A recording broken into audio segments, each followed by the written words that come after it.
मस्कीन जी, ज्ञानी संत सिंह जी मस्कीन जी अपनी किताब जिसका नाम है माँ, एक बहुत प्यारी घटना लिखते हैं। इससे जो आज की लड़कियां हैं वो कुछ सीख लें, जिनकी शादी होनी है या जिनकी शादी हुई है वो ध्यान से इस साखी को सुने। मस्कीन जी कहने लगे कि हरमंदिर साहब, गोल्डन टेम्पल जिसे आप कहते हैं, दरबार साहब में कथा करके मैं वापस आ रहा था अपनी कुटिया में। बाबा अटल जी का जहाँ स्थान है ना, उसके सामने मस्कीन जी की कुटिया है, एक कमरा है जिसका नाम है मस्कीन कुटिया। वहाँ पर मस्कीन जी आए, कहने लगा जैसे ही मैं अपने कमरे में गया एक परिवार मेरे पीछे पीछे आ गया और सब ने आकर कहा वाहेगुरु जी का खालसा, वाहेगुरु जी की फतेह। पर उस परिवार के साथ, जो उस आदमी के साथ उसकी बीवी आई थी, उसने कहा अस्सलाम वालेकुम। कहने लगा मैं हैरान हो गया कि देखने में सिख है, गुरसिख है, पर मर्दानी आवाज में कह रही है अस्सलाम वालेकुम। मैंने उसके पति की तरफ हैरानी से देखा कि भाई ये क्या बात है। तो पति कहने लगा मस्कीन जी, एक पीर, एक पहुंचे हुए पीर की आत्मा, फकीर की आत्मा, नाम जपने वाली रूह हर 10-15 दिन के बाद मेरी पत्नी के शरीर में आ जाती है। तो मस्कीन जी कहने लगे तो कोई इलाज क्यों नहीं करवाया? वो कहने लगा पर ये परेशान नहीं करती, कोई तकलीफ नहीं देती, बस एक ही बात कहती है मुझे हरमंदिर साहब ले चलो गुरु रामदास जी के दर्शन करने, वहां पर बैठकर मैं कीर्तन सुनना चाहती हूँ। मस्कीन जी हैरान हुए, कहने लगा मैंने उस पीर की आत्मा से पूछा भाई तू ऐसे भी तो जाके आनंद ले सकती है, आत्मिक रूप में भी जा सकती है, तो फिर शरीर में क्यों आती है? तो उस पीर की आत्मा ने कहा कि जो आनंद नाम जपने का इस शरीर में आता है ना, वो आत्मिक रूप से नहीं आता। तब मुझे साध संगत जी वो पंक्तियां याद आई गुरु साहब जी की लिखी हुई, क्या गुर सेवा ते भगत कमाई, तब मानस देही पाई, इस देही को सिमरै दे,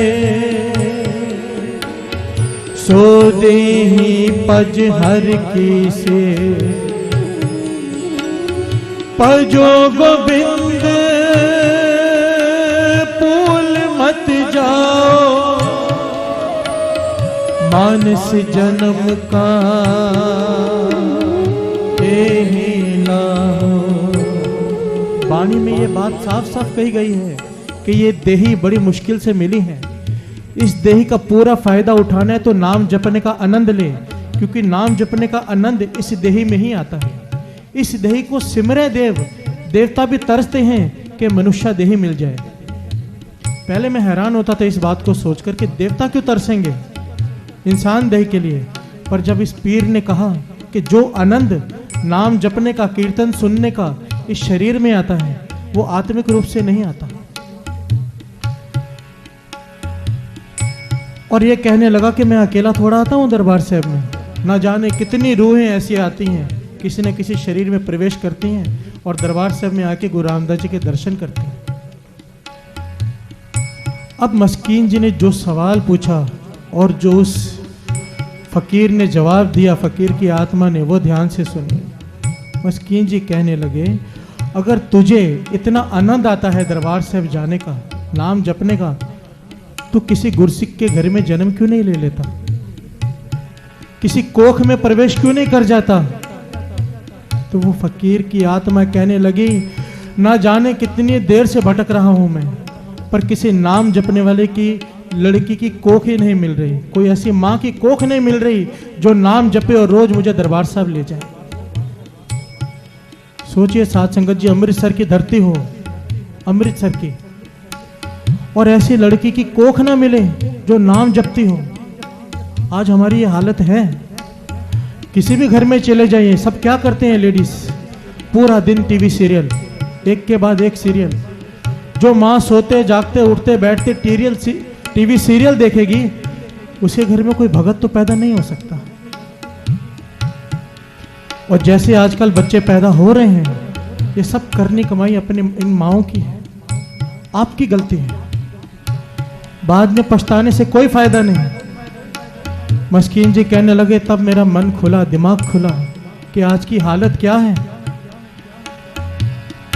आज की लड़की, आज की बहू, उसका जीवन क्या है। किसी भी घर में चले जाओ, दास कई घरों में जाता है, सबके घरों में लिस्ट बनी होती है, इसके बाद ये सीरियल, इसके बाद ये सीरियल। हम सबके घर में यही हाल। मस्कीन जी एक बात कहा करते थे कि आज की माँ किसी एक्टर को तो जन्म दे सकती है पर किसी भगत को नहीं। डांस क्लासेस में डालते हैं अपने बच्चे को, देखो, और टीवी में देख देख के खुश होते हैं हमारे बच्चे नाच रहे हैं। जब बड़े होकर यही बच्चे नचाते हैं ना, तब समझ में आती है बात, पर तब समय निकल चुका होता है। तो क्या करना चाहिए, हम ऐसा क्या करें हमारे घर में भगत पैदा हो। आइए 2 पंक्तियां पढ़ते हैं, फिर विचार आगे बढ़ाते हैं। तिन जने दी माँ आए सफल से, तिन जने दी माँ